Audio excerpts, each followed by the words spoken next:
وہ کبھی بھی یہ نہیں کہے گا وہ انسان کہ تم اللہ کے بجائے میرے بندے بن جاؤ، وہ تو یہی کہے گا کہ سچے ربانی بنو، جیسا کہ اس کتاب کی تعلیم کا تقاضا ہے جسے تم پڑھتے اور پڑھاتے ہو، اور تم میں سے ہرگز یہ نہ کہے گا، اور تم سے وہ ہرگز یہ نہ کہے گا کہ فرشتوں کو یا پیغمبروں کو اپنا رب بنا لو۔ کیا یہ ممکن ہے کہ ایک نبی تمہیں کفر کا حکم دے جبکہ تم مسلم ہو؟ یاد کرو اللہ نے پیغمبروں سے عہد لیا تھا کہ آج ہم نے تمہیں کتاب اور حکمت اور دانش سے نوازا ہے، کل اگر کوئی دوسرا رسول تمہارے پاس اسی تعلیم کی تصدیق کرتا ہوا آئے جو تمہارے پاس پہلے سے موجود ہے تو تم کو اس پر ایمان لانا ہوگا اور اس کی مدد کرنی۔ اس آیت سے کیا پتہ چلتا ہے؟ اس آیت سے یہ پتہ چلتا ہے کہ جیسے ہم سورہ اعراف کے اندر اللہ تعالیٰ ہمیں فرماتے ہیں کہ اللہ نے ہماری تمام روحوں سے ایک عہد لیا ہے۔ کس کس کو پتا ہے کہ ہم سب اللہ کو عہد دے کر آئیں؟ عہد الست کہتے ہیں، ہے نا؟ کیا ہوا تھا اس کے اندر؟ عہد الست میں کیا ہوا تھا؟ بلا، کیوں نہیں؟ شہد نہ، ہم گواہی دیتے ہیں آپ ہمارے رب ہیں۔ تو اللہ تعالیٰ نے پوری دنیا کی روحوں کو حضرت آدم علیہ السلام سے لے کر ابھی یہ دنیا میں نہیں آئی تھی، ابھی ان کو بھیجنا تھا، اس سے پہلے ہی جب اللہ نے روحیں بنا لی تو اللہ نے ان سب کو اپنے سامنے حاضر کیا اور ان سے پوچھا الست بربکم، یہ کافر کی بھی روح تھی، یہ عیسائی کی بھی تھی، یہودی کی بھی تھی، یہ سب تھے، دنیا کی ہر روح یہ گواہی دے کر آئی ہے۔ تو اللہ نے پوچھا الست بربکم، کیا میں تمہارا خدا نہیں ہوں؟ تو انہوں نے کہا بلا، کیوں نہیں، شہدنا، ہم گواہی دیتے ہیں کہ آپ ہمارے رب ہیں۔ اسی طرح سے اس آیت سے یہ پتہ چلتا ہے کہ اس کے بعد ایک اور اللہ تعالیٰ نے وعدہ لیا، وہ کن سے لیا؟ تمام انبیاء اور رسولوں کی روحوں کو بلا کے ان سے یہ وعدہ لیا اللہ تعالیٰ نے کہ تم یہ گواہی دیتے ہو کہ تمہارے بعد جو رسول بھی تم میں سے پہلے جائے گا اور اس کے بعد جو رسول آئے گا وہ اس رسول کی تائید کرے گا کہ یہ جو میرا اس سے پہلے آیا تھا میں اس کی تائید کرتا ہوں، یہ واقعی سچا تھا، اور جو پہلے جانے والا ہوگا وہ پیچھے آنے والے کے بارے میں بتا کر آئے۔ کیا کہا اللہ تعالیٰ نے؟ کہ جو تمہارے پاس پہلے سے موجود ہے تم کو اس پر ایمان لانا ہوگا اور اس کی مدد کرنی ہوگی۔ یہ ارشاد فرما کر اللہ نے پوچھا کیا تم اس کا اقرار کرتے ہو اور اس پر میری طرف سے عہد کی بھاری ذمہ داری اٹھاتے ہو، یعنی وعدہ کرتے ہو کہ تم یہ کرو گے؟ انہوں نے کہا ہاں میں اقرار کرتی ہوں۔ اللہ نے فرمایا اچھا تو گواہ رہو، میں بھی تمہارے ساتھ گواہ ہوں، اس کے بعد جو اپنے عہد سے پھر جائے پھر وہی فاسق۔ یہ کن سے وعدہ ہو رہا ہے؟ تمام انبیاء، تمام رسول جتنے اللہ تعالیٰ نے اپنے پیغمبر بنائے ہیں دنیا کے اندر بھیجے، اللہ نے ان سب کی روحوں سے لیا۔ اب کیا یہ لوگ اللہ کی اطاعت کا طریقہ، دین اللہ چھوڑ کر کوئی اور طریقہ چاہتے ہیں؟ حالانکہ آسمان اور زمین کی ساری چیزیں چاروں ناچار اللہ ہی کے تابع فرمان ہیں یعنی مسلم ہیں۔ آسمان کی ساری چیزیں، غور کریں کیا چیزیں ہیں آسمان کی؟ آسمان اور زمین کی ساری چیزیں کہہ رہا ہے اللہ، کیا کیا آ جاتا ہے اس کے اندر؟ بس ہمیں تو انہیں کا 4-5 چیزوں کا پتا ہے نا، ہم نے ریسرچ ہی نہیں کی، ہمیں پتہ ہی نہیں۔ ہمیں کب پتہ چلے گا؟ جب ہم ریسرچ کریں گے۔ پوری گلیکسی موجود ہے، گلیکسیز موجود ہے، اور ہمیں نہیں پتا کہ کتنی زمینیں اور ہیں، کہاں کہاں پر زمینیں موجود ہیں۔ اور یاجوج ماجوج کے بارے میں بھی یہی آتا ہے نا کہ وہ ابھی تک یہ نہیں پتا چل پایا کہ بھائی وہ کہاں ہیں۔ اللہ کہتا ہے کہ آدم علیہ السلام، جو حدیث سے پتہ چلتا ہے وہ یہ پتہ چلتا ہے کہ یاجوج ماجوج حضرت آدم کی ہی نسل سے ہوں گے۔ اب یہ نہیں پتا کہ یہ یاجوج ماجوج کسی اور زمین کے اوپر ہیں، کسی اور زمین کے، کیونکہ اللہ نے کیا کہا کہ میں تجھے زمین پر تمام زمین والوں کی تمام زمینوں کے لیے خلیفہ بنانے والا، جتنی بھی زمینیں ہیں ان سب کے خلیفہ حضرت آدم علیہ السلام۔ اب ان سب پر مخلوق کون ہے، کیسی ہے، یہ ریسرچ ہمیں کرنی ہے۔ اس کے لیے اللہ نے ہمیں کہا کہ تمہارے لیے مسخر کر دیا، تم کوشش کرو، جتنی کوشش کرو گے اتنی نالج پاؤ گے۔ یہ نہیں کہا بند کر دیا، منع کر دیا، روک دیا، یہ متشابہات میں سے نہیں ہے۔ ان کے لیے تو اللہ تعالیٰ آپ کو دعوت دیتا ہے کہ ہم نے زمین آسمان تمہارے لیے مسخر کر دی، آؤ تلاش کرو، جتنی تلاش کرو گے جتنی کوشش کرو گے اتنا پاؤ۔ بالکل کرتی، بالکل کرتی، ایسے تھوڑی بنائیے۔ آپ کو کیا لگتا ہے آپ کا جو اتنا سا ذرہ برابر ہے اس کے اندر تو اتنی عوام ہے خربوں، اور پوری باقی سب خالی ہے؟ آپ کو کیا لگتا ہے؟ آپ کا دماغ کیا کہتا ہے؟ عقل کیا کہتی ہے؟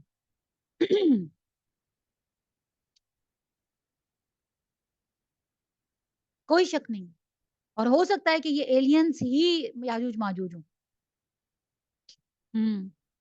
ان کے بارے میں یہ آتا ہے کہ یاجوج ماجوج اتنے اتنے بڑے ہوں گے، مطلب 4 بالش کے برابر حدیث میں آتا ہے کہ ان کا قد 4 بالش کے برابر, اور ان کے کان اتنے بڑے بڑے ہوں گے کہ یہ ایک کان کو بچھاتے ہیں, اس پر لیٹ جاتے ہیں اور دوسرا کان اس کے اوپر اوڑھ لیتے ہیں. تو اب کارٹونز بھی, اب آپ دیکھیں ان کی ریسرچ دیکھیں, ان کی ریسرچ دیکھیں کہ انہوں نے یہ احادیث پڑھ کے اور باقاعدہ موویز اور کارٹون بنا لی.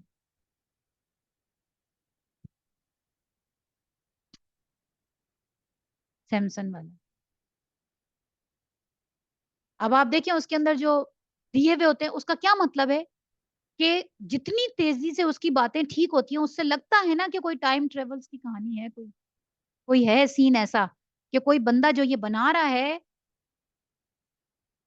اس کا سلسلہ کچھ ہے کہ جو, اور نہیں وہ کچھ ایسی جگہ پہ یا کسی ایسے پورٹل سے وہ ساری چیزیں دیکھتا ہے کہ آگے فیوچر میں کیا ہونے والا ہے, کچھ نہ کچھ تو ہے نا. تو یہ ریسرچ بتائے گی آپ کو, جب آپ کوشش کریں گے, جب آپ جائیں گے اس فیلڈ کے اندر, تو پھر آپ یہ سارے دروازے کھولیں گے اور آپ وہاں تک پہنچیں گے. کون سی ایسی ٹیکنالوجی تھی اس کے پاس کہ اس نے کسی اور ملک کی ملکہ کا تخت اٹھایا, جنات سے پوچھا, حضرت سلیمان علیہ السلام نے, بہت دیوی بہت بڑا جن تھا ان کے دربار کا, سب سے پاورفل جن تھا, جس سے انہوں نے پوچھا تھا کہ تم کتنی دیر میں لے کر آؤ گے. ان کے دماغ میں یہی تھا نا کہ بھئی یہ جن یہ لے آئے گا. اس نے کہا میں آپ کی محفل ختم ہونے سے پہلے لے آؤں گا, یعنی مجھے اتنا ٹائم دے, محفل ختم ہونے سے پہلے لے آؤں. جن کہہ رہا ہے جو بہت طاقتور ہے, جس کے بارے میں قرآن کہتا ہے بہت طاقتور ہے, لیکن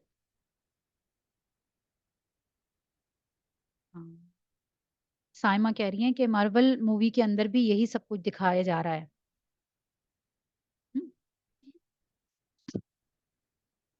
وہ ریسرچ کر رہے ہیں. ہاں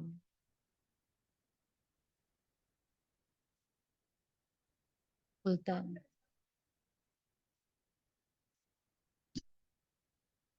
تو حضرت سلیمان علیہ السلام نے جب اس سے کہا کہ تم کتنی دیر میں لاؤ گے, تو جن کہنے لگا کہ میں محفل ختم ہونے سے پہلے لے آؤں گا. ساتھ ہی جو انسان بیٹھا ہوا تھا, اللہ کہتا ہے کہ اس نے کہا کہ میں تو پلک جھپکتے میں لے آؤں گا, بولا بھی اور ساتھ ہی لے بھی آیا. اور اللہ اس کے بارے میں کہتا ہے وہ کتاب کا علم رکھتا ہے. اب کون سی کتاب تھی وہ؟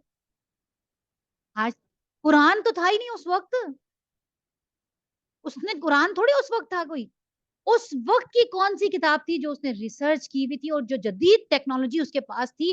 ابھی تک ہم نے جتنی ٹیکنالوجی استعمال کی ہے یا ہم دیکھ رہے ہیں وہ بس اتنی ہے کہ ہم آمنے سامنے ایک دوسرے کو بیٹھ کے دیکھ لیتے ہیں. ابھی تک ایسا نہیں ہوا. بڑا دل کرتا ہے کہ کوئی ادھر سے کچھ کھا رہا ہو تو ہمیں بھی کچھ پکڑا دے, ہے نا, اسکرین کے اس سائڈ پہ کوئی بیٹھا ہوا ہو. انسان لے کر آیا تھا قرآن. قرآن کہتا ہے کہ وہ ایک انسان تخت لے کر آیا تھا اور اس نے کہا کہ میں پلک جھپکنے سے پہلے لے آؤں گا, اور لے بھی آیا. اور اللہ اس کے بارے میں کہتا ہے اس کو کتاب کا علم. اب ہم نے یہ پڑھ کے ہم قرآن ختم کر گئے, ہم نے آج تک اس پہ ریسرچ ہی نہیں کی کون سی کتاب تھی بھائی جس کا علم تھا اس کو, وہ کون سی جدید ٹیکنالوجی تھی جس کے اندر ایک سیکنڈ میں. جی ہم بہت, ہاں ہاں, اور ہمیں ابھی تک نہیں ملی یہ چیزیں.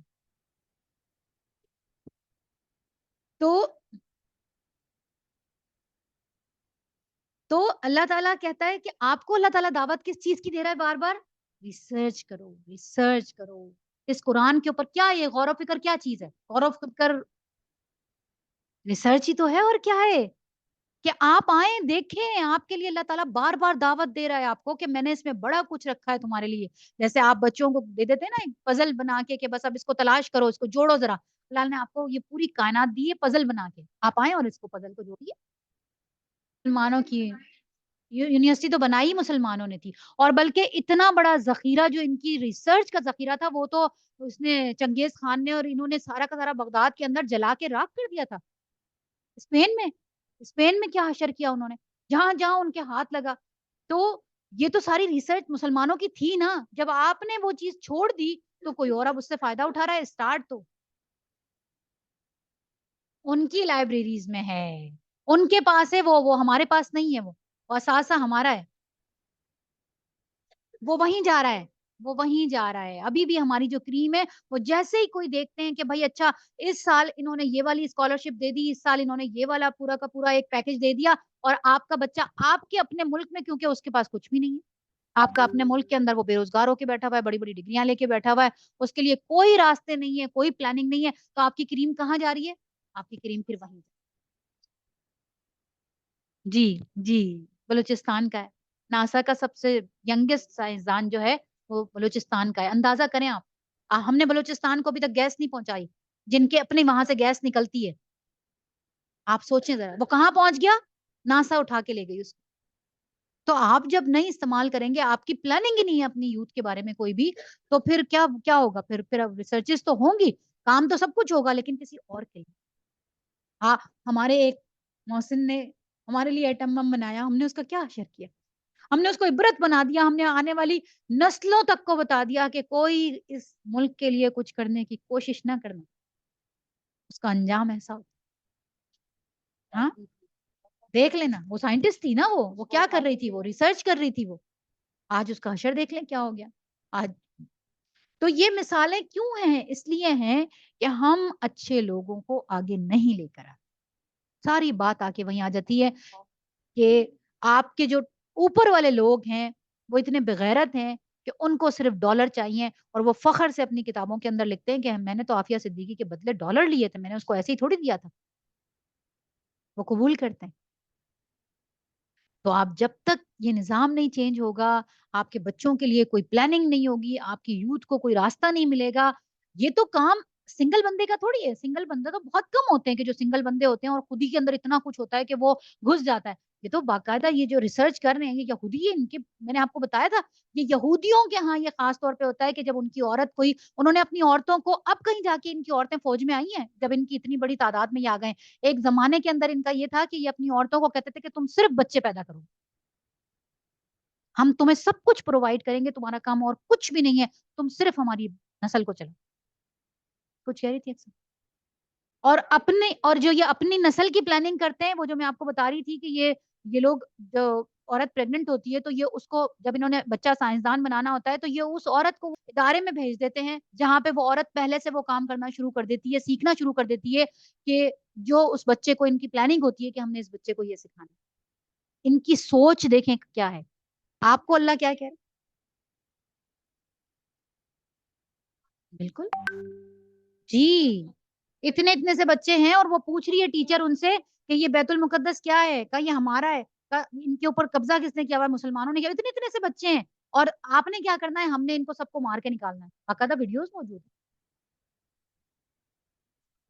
نسل وہ وہی بچے ہیں, یہ وہ بچے ہیں جو اب بڑے ہو گئے نا, 20-25 کے ہو گئے, جوان ہو گئے, ایک نسل تیار ہو گئی نا. تو کہاں سے پلاننگ ہوئی؟ وہاں سے پلاننگ. اور ہمارا جو ہے وہ, ہم اپنے پی ایس ایل کے اندر فلسطین کا جھنڈا بھی نہیں لے کے جا سکتے. تو آپ سوچیں نا کہ ہم کہاں ہیں, اور ہماری باغ دوڑ کس کے ہاتھ میں, ہماری کون چلا رہا ہے ہمیں. یہ سارا نظام اصل میں چینج ہوگا, یہ ساری چیزیں چینج ہوں گی, تو پھر انشاءاللہ تعالیٰ تبدیلی آئے گی, اور اس کے لیے ہم سب کو کام کرنا ہے. اللہ فرماتا ہے کہ حالانکہ آسمان اور زمین کی ساری چیزیں چاروں نہ چار اللہ ہی کے تابع فرمان ہیں, اور اسی کی طرف سب کو پلٹنا ہے. اے نبی صلی اللہ علیہ وسلم, کہو کہ ہم اللہ کو مانتے ہیں, اس تعلیم کو مانتے ہیں جو ہم پر نازل کی گئی, ان تعلیمات کو بھی مانتے ہیں جو ابراہیم علیہ السلام, اسماعیل علیہ السلام اور اسحاق اور یعقوب علیہ السلام اور اولاد یعقوب پر نازل ہوئی, اور ان ہدایات کو بھی پر بھی ایمان رکھتے ہیں جو موسیٰ علیہ السلام, عیسیٰ علیہ السلام اور دوسرے پیغمبروں کو ان کے رب کی طرف سے دی گئی. کیا ضرورت تھی اتنی لمبی بات کرنے کی؟ پیچھے بھی بات کر چکا اللہ, اور بار بار کرے گا. کیوں کرنے کی ضرورت پیش آئی؟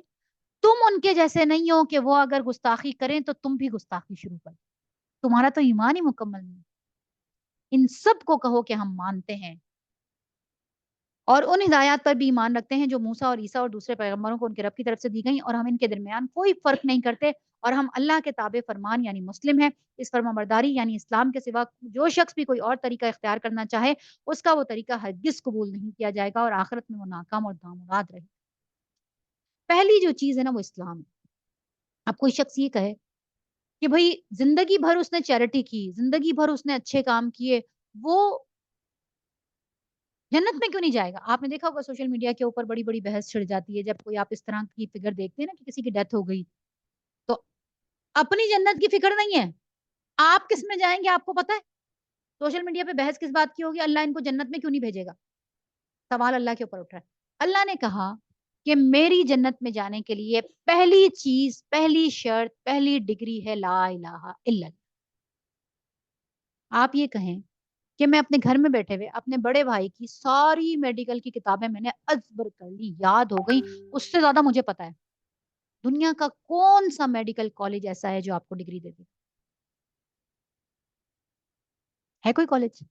نہیں دے گا نا، کیوں نہیں دے گا؟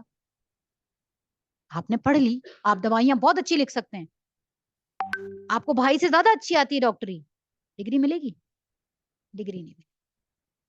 ڈگری کی شرط یہ ہے کہ آپ کسی ایڈمیشن کروائیں کسی کالج کے اندر، وہاں جا کے امتحان دیں، وہاں کی ڈگری ملے گی تو آپ سرٹیفائڈ ڈاکٹر کہلائیں گے۔ تو اسلام اور جنت میں جانے کے لیے جو سب سے پہلی ڈگری ہے، جو سب سے بڑی شرط ہے، وہ ہے لا الہ۔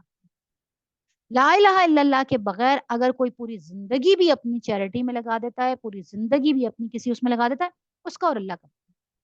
میں اللہ سے کوشچن کرنے والی کو، آپ کسی ادارے سے جا کے کوشچن کر سکتے ہیں کہ آپ کیوں نہیں اس کو میڈیکل کی ڈگری دیتے؟ دیکھیں نا، یہ تو ڈاکٹروں سے زیادہ اچھی دوائیاں لکھتا ہے، اس کو سارا کچھ پتا ہے، تو آپ کیوں نہیں اس کو ڈگری دیتے؟ آپ کہتے ہیں نہیں نہیں بالکل صحیح ہے بھائی، ان کا طریقہ کار ہے، رول ہے یہ۔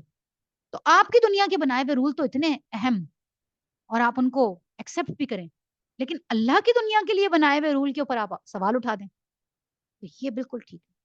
ایسی کسی بحث میں ہمیں پڑھنا بھی نہیں چاہیے، اس کا حصہ بھی نہیں بننا چاہیے۔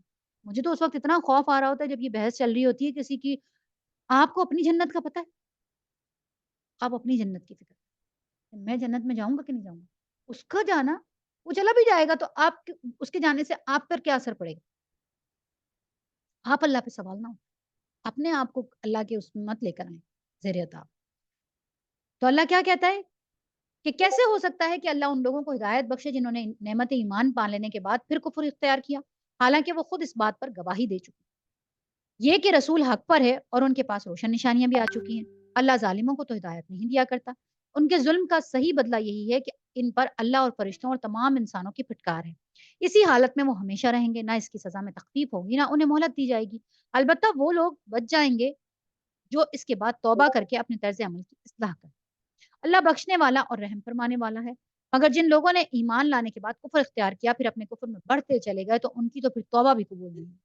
ایسے لوگ تو پکے گمراہ ہیں۔ یقین رکھو کہ جن لوگوں نے کفر اختیار کیا اور کفر ہی کی حالت میں جان دے دی، ان میں سے کوئی اگر اپنے آپ کو سزا سے بچانے کے لیے روئے زمین بھر کر بھی سونا فدیے میں دے تو اسے قبول نہیں کیا جائے گا۔ ایسے لوگوں کے لیے تو دردناک سزا تیار ہے اور وہ اپنا کوئی مددگار نہیں پائیں گے۔ اللہ کہتا ہے پھر یہ فدیے میں دینے کے لیے تیار ہو جائیں گے، پورا زمین کے برابر بھر کے سونا دے دیں گے، لیکن اللہ نہیں لے گا، فدیہ تو قبول ہی نہیں ہے۔ اللہ رب العالمین صلی اللہ تعالی علی خیر خلقہ و اصحابہ اجمعین برحمتک یا ارحم الراحمین، آمین۔ سبحان اللہ و بحمدہ، سبحان اللہ العظیم، سبحان اللہ و بحمدہ عدد خلقہ و رضا نفسہ و زنۃ عرشہ و مداد کلمہ۔ ربنا ظلمنا انفسنا وان لم تغفر لنا وترحمنا لنکونن من الخاسرین۔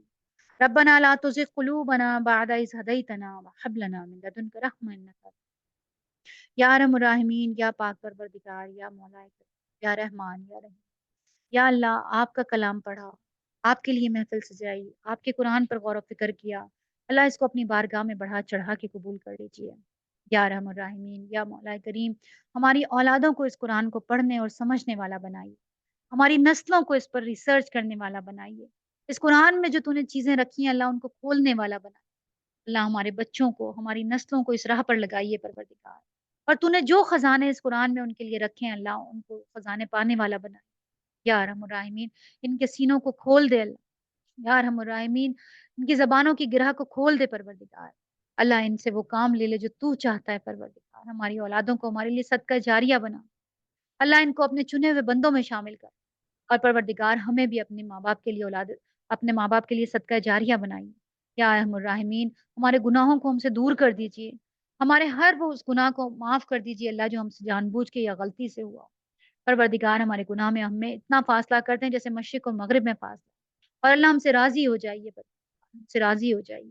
اللہ اہل غزہ کی مدد کیجیے پروردگار، اللہ ظلم کے جو پہاڑ ان پہ ٹوٹ رہے ہیں اللہ اس ہاتھ کو روک لیجیے، اللہ ظالموں کے ہاتھ توڑ دیجیے پروردگار، فرشتوں کی نصرت بھیجیے اللہ، آپ کی سنت ہے، بے بس لوگوں کی مدد آپ کیا کرتے ہیں اللہ، آپ کی سنت ہے، آپ فرشتے بھیجا کرتے ہیں، اپنے فرشتوں کو بھیجیے اللہ۔